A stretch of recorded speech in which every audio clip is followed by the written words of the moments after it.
I'm going to talk about a very fundamental change that is going on in the very fabric of the modern economy. And to talk about that, I'm going to go back to the beginning. Because in the beginning were commodities. Commodities are things that you grow in the ground, raise in the ground, or pull out of the ground. Basically animal, mineral, vegetable. And then you extract them out of the ground and sell them on the open marketplace. Commodities were the basis of the agrarian economy that lasted for millennia. But then along came the Industrial Revolution.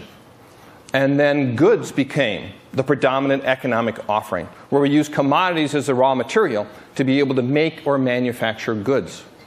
So we moved from an agrarian economy to an industrial economy. But what then happened over the last 50 or 60 years is that goods have become commoditized.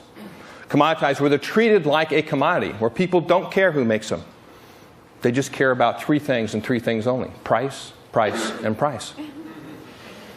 Now there's an antidote to commoditization, and that is customization. My first book was called Mass Customization, and it came up a couple of times yesterday. And how I discovered this progression of economic value was realizing that customizing a good automatically turned it into a service.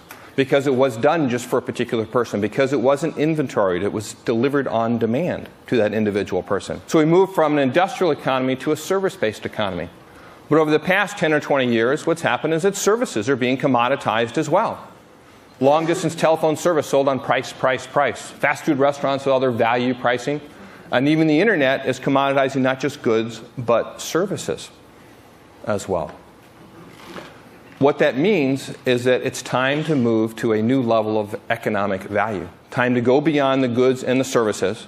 And using the same heuristic, what happens when you customize a service? What happens when you design a service that is so appropriate for a particular person? That's exactly what they need at this moment in time. Then you can't help but make them go, wow. You can't help but turn it into a memorable event.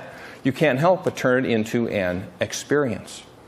So we're shifting to an experience economy, where experiences are becoming the predominant economic offering. Now, most places that I talk to, when I talk about experience, I talk about Disney, right, the world's premier experience stager. I talk about theme restaurants and experiential retail and boutique hotels in Las Vegas, the experience capital of the world. But here, when you think about experiences, think about Thomas Dolby and his group playing music. Think about meaningful places.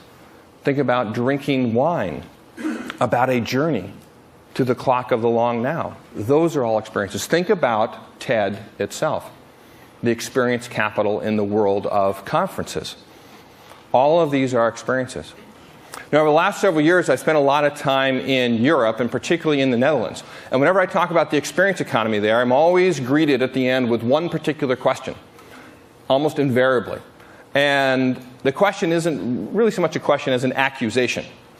And the Dutch, when they usually put it, it always starts with the same two words. You know the words I mean? You Americans. I say, you Americans, you like your fantasy environments, your fake, your Disneyland experiences. They say, we Dutch, we like real, natural, authentic experiences. So much so as that happened is that I developed a fairly practiced response, which is, I point out that first of all, you have to understand that there is no such thing as an inauthentic experience. Why? Because the experience happens inside of us. It's our reaction to the events that are staged in front of us. So as long as we are in any sense authentic human beings, then every experience we have is authentic.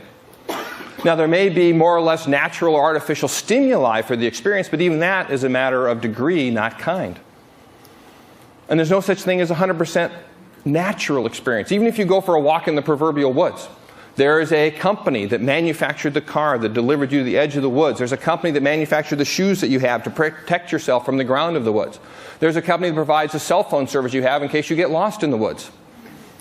Right? All of those are man-made, artificiality brought into the woods by you and by the very nature of being there. And then I always finish off by talking about the thing that amazes me the most about this question, particularly coming from the Dutch, is that the Netherlands is every bit as manufactured as Disneyland. And the Dutch, they always go, and they realize I'm right. There isn't a square meter of ground in the entire country that hasn't been reclaimed from the sea or otherwise moved, modified, and manicured to look as if it had always been there. It's the only place you ever go for a walk in the woods and all the trees are lined up in rows. But nonetheless, not just the Dutch, but everyone has this desire for the authentic. And authenticity is therefore becoming the new consumer sensibility, the buying criteria by which consumers are choosing who they're going to buy from and what they are going to buy, becoming the basis of the economy. In fact, you can look at how each of these economies develop, that each one has their own business imperative matched with the consumer sensibility. With the agrarian economy, we're supplying commodities. It's about supplying availability, getting the commodities to market. With the industrial economy, it is about controlling costs, getting the costs down as low as possible so we can offer them to the masses. With the service economy, it is about improving quality. The whole quality movement has risen with the service economy over the past 20 or 30 years. And now, with the experience economy, it's about rendering authenticity. Rendering authenticity. And that's the key word, is rendering. Right? Rendering, because you have to get your consumers, as business people, to perceive your offerings as authentic. Because there is a basic paradox. No one can have an inauthentic experience, but no business can supply one. Because all businesses are man-made objects. All business is involved with money. All business is a matter of using machinery. And all those things make something inauthentic. So how do you render authenticity is the question. Right? Rendering authenticity. When you think about that, let me go back to what Lionel Trilling, in his seminal book on authenticity, Sincerity and Authenticity, came out in 1960, points to as the seminal point at which authenticity entered the lexicon, if you will. And that is, to no surprise, in Shakespeare and in his play Hamlet. And there's one point in his play Hamlet where the most fake of all the characters in Hamlet, Polonius, says something profoundly real. At the end of a laundry list of advice he's giving to his son Laertes, he says this, "And this above all, to thine own self be true. And it doth follow as night the day, that thou canst not then be false to any man." And those three verses are the core of authenticity. There are two dimensions to authenticity. One, being true to yourself, which is very self-directed. Two is other-directed, being what you say you are to others. And I don't know about you, but whenever I encounter two dimensions, I immediately go, 2 by 2. Right? Anybody else like that? No? Well, if you think about that, you do, in fact, get a 2 by 2. Where on one dimension, it's a matter of being true to yourself. As businesses, are the economic offerings you are providing, are they true to themselves? And the other dimension is, are they what they say they are to others? If not, you have is not true to itself and is not what it says it is. Right? Yielding a 2 by 2 matrix. And of course, if you are both true to yourself and are what you say you are, then you're real. The opposite, of course, is fake. Right now, there is value for fake. There will always be companies around to supply the fake because there will always be desire for the fake. In fact, there's a general rule. If you don't like it, it's fake. If you do like it, it's faux.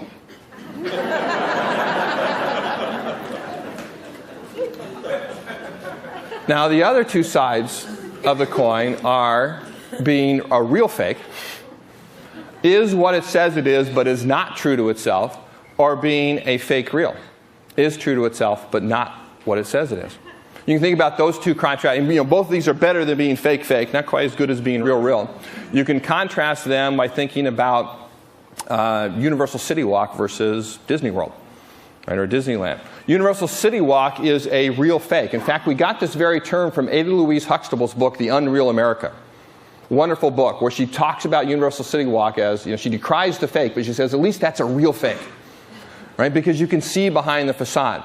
Right? It is what it said it is. It's Universal Studio. It's in the city of Los Angeles. You're going to walk a lot. Right? You don't tend to walk a lot in Los Angeles. Well, here's a place where you are going to walk a lot outside in this city. Right? But is it really true to itself? Right? Is it really in the city? Is it, you can see behind all of it and see what is going on in the facades of it. So she calls it a real fake. Disney World, on the other hand, is a fake real or a fake reality. Right? It's not what it says it is. It's not really the Magic Kingdom. But it is... Oh, I'm sorry. I didn't mean to... Sorry. We won't talk about Santa Claus then. But Disney World is wonderfully true to itself. Right? Just wonderfully true to itself. When you are there, you are just immersed in this wonderful environment. So it's a fake real. Now, the easiest way to fall down in this and not be real, right? The easiest way not to be true to yourself is not to understand your heritage and thereby repudiate that heritage.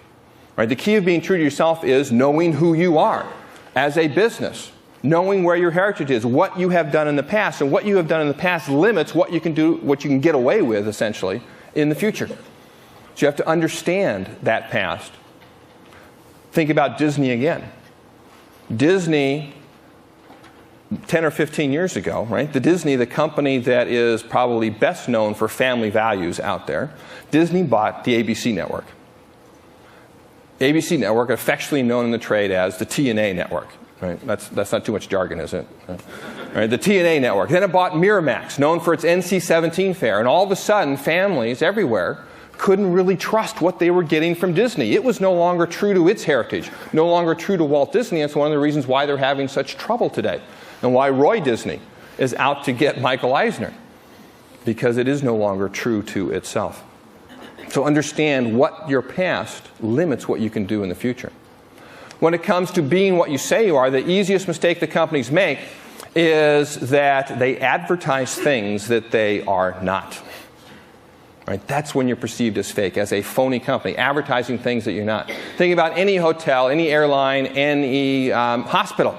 Right? If you could check into the ads, you'd have a great experience. But unfortunately, you have to experience the actual hotel, airline, and hospital, and then you have that disconnect. Then you have that perception that you are phony. So the number one thing to do when it comes to being what you say you are is to provide places for people to experience who you are. For people to experience who you are. Right? It's not advertising does it. That's why you have companies like Starbucks, right, that doesn't advertise at all. They said, you want to know who we are, you have to come experience us. And think about the economic value they have provided by that experience. Right? Coffee at its core is what? Right? It's beans. Right? It's coffee beans. You know how much coffee is worth when treated as a commodity, as a bean? 2 or 3 cents per cup. That's what coffee is worth. But grind it, roast it, package it, put it on a grocery store shelf, and now it'll cost 5, 10, 15 cents when you treat it as a good. Take that same good and perform the service of actually brewing it for a customer in a corner diner, in a bodega, a kiosk somewhere. You get 50 cents, maybe $1 per cup of coffee. But surround the brewing of that coffee with the ambiance of a Starbucks, with the authentic theater that goes inside of there. And now, because of that authentic experience, you can charge $2, $3, $4, $5 for a cup of coffee. So authenticity is becoming the new consumer sensibility. Let me summarize it for the business people in the audience with 3 rules, 3 basic rules. 1, don't say you're authentic unless you really are authentic. 2, it's easier to be authentic if you don't say you're authentic. And 3, if you say you're authentic, you better be authentic. And then for the consumers, for everyone else in the audience, let me simply summarize it by saying, increasingly, what will make us happy is spending our time and our money satisfying the desire for authenticity. Thank you.